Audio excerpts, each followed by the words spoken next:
السلام علیکم ناظرین، آپ دیکھ رہے ہیں ٹاپ اینکر سٹوری۔ آج ہم آپ کو سب سے پہلے بتاتے ہیں کہ پاکستان میں 3 بڑے ایئرپورٹ کو فروخت کرنے کے لیے تیاری ہو رہی ہے۔ ناظرین، سینئر صحافی سمیع ابراہیم صاحب کے مطابق پاکستان کے جو 3 بڑے ایئرپورٹ ہیں، لاہور، کراچی اور اسلام آباد، تینوں بڑے ایئرپورٹ کو قطر کی ایک کمپنی ہے ان کو فروخت کیا جا رہا ہے۔ تینوں بڑے ایئرپورٹ کے حوالے سے فیصلہ ہو چکا ہے۔ وہ جو فرنٹ مین ہے وہ قطر کی کمپنی ہوگی، اور جو بیک پہ ہوگے وہ انہی سیاسی لوگوں کے کارندے ہوں گے۔ ناظرین، سمیع ابراہیم صاحب نے یہ بھی بتایا کہ جو ایئرپورٹ کے بعد جو تینوں ایئرپورٹ ہیں ان کو آؤٹ سورس کیا جا رہا ہے۔ اس کے ساتھ ساتھ ہی جو امریکہ ہے، واشنگٹن ڈی سی شہر میں جو پاکستانی حکومت کی زمین ہے وہ بھی فروخت کی جا رہی ہے۔ یہ وہ زمین ہے جو اس میں پاکستان کا جو پہلے جو فارن آفس ہوتا تھا وہ اس میں قائم تھا، تو اب اس کے لیے نئی زمین لے کر نئی بلڈنگ بنا دی گئی ہے۔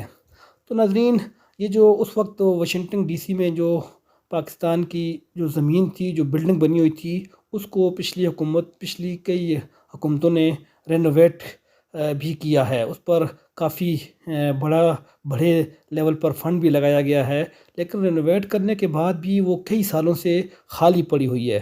نہ ہی اسے استعمال کیا جا رہا ہے، اور نہ ہی اسے کسی خاص مقصد کے لیے اسے استعمال کریں تاکہ اس پر جو جرمانہ ہوتا ہے ہر سال، وہاں کا ٹیکس ہوتا ہے، وہ ادا ہو سکے۔ تو ناظرین، آپ کو یہ اب سمیع ابراہیم صاحب نے بڑی اہم سٹوری بتائی ہے کہ اتنے بڑے لیول پر زمینوں کی خرید و فروخت جاری ہے۔ پاکستانی جو ایئرپورٹس ہیں، اور آپ دیکھیں یہ واشنگٹن ڈی سی کتنا مہنگا شہر ہے دنیا کا، تو وہاں پر پاکستان کی جو پراپرٹی ہے اسے بھی اونے بونے داموں فروخت کر دیا جائے گا۔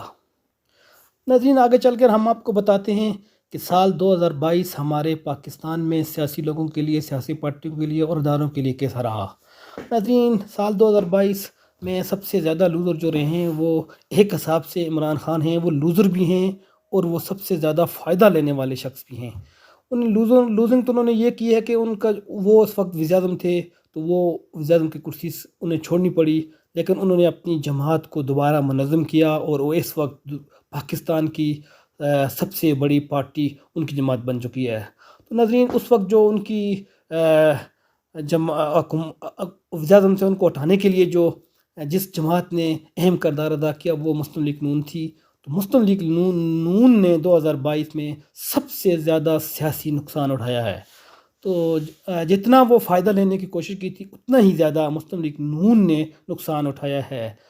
سابق وزیر اعظم میاں محمد نواز شریف جو ہے، اس نے جو ہے نا وہ 2022 میں سب سے زیادہ نقصان اٹھایا ہے۔ اس کے برعکس جو حالیہ وزیر اعظم ہیں شہباز شریف صاحب، ان کو فائدہ ہوا ہے، انہوں نے اپنے کیسز ختم کروائے ہیں۔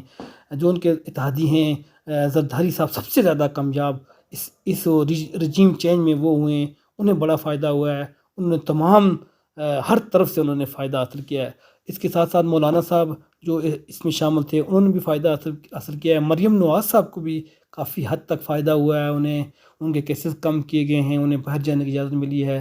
حمزہ شہباز کو بھی اس رجیم چینج میں اور 2022 میں فائدہ حاصل کیا ہے۔ تو اس میں اداروں میں جو سب سے زیادہ ادارہ، جو اہم ادارہ ہے ہمارا قومی سلامتی کا ادارہ ہے، اسٹیبلشمنٹ کو بہت نقصان ہوا ہے۔ جنرل باجوہ صاحب کی وجہ سے کافی سب سے زیادہ اگر نقصان اداروں میں کسی شخص کو ہوا ہے تو وہ سابق آرمی چیف صاحب ہیں، جنرل باجوہ صاحب، جن کو کافی نقصان ہوا ہے۔ تو ان کی وجہ سے ادارے پر بھی کافی الزام لگے ہیں، جس کی وجہ سے ادارے کو بھی کافی نقصان ہوا ہے۔ ناظرین، آج آپ کو ایک سعد رفیق صاحب کے بارے میں بتاتے چلیں۔ سعد رفیق صاحب نے کل ہی میڈیا سے بات کرتے ہوئے وہ بڑے غصے میں تھے۔ انہوں نے اپنی ہی جماعت کو آڑے ہاتھوں لیا۔ انہوں نے کہا کہ